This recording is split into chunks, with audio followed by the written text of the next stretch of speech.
Hey guys, I'm gonna give some guidelines how to change the petrol filter in a diesel to 0 in Galaxy 2007, 140 horsepower. I've put already a video about the timing belt. I'm doing it at the same time, but this one is few information about the petrol filter. So basically it's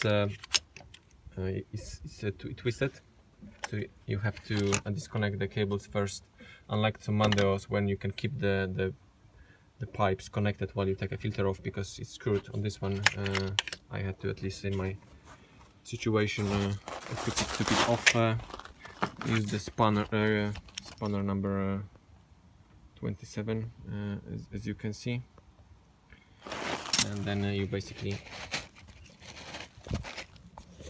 stick. So you see this one is quite dirty, so it's just probably the right time to change it. And yeah, it was actually difficult to take it off. I thought I'm nearly gonna break it, so I think it's better the solution in Mondeo, where you can just take the 4 screws off rather than the struggle with the spanner. Yes, took about maybe 20 minutes to take it off gently, so trying not to break anything. Cheers. Give me any questions on the comment if you have. Or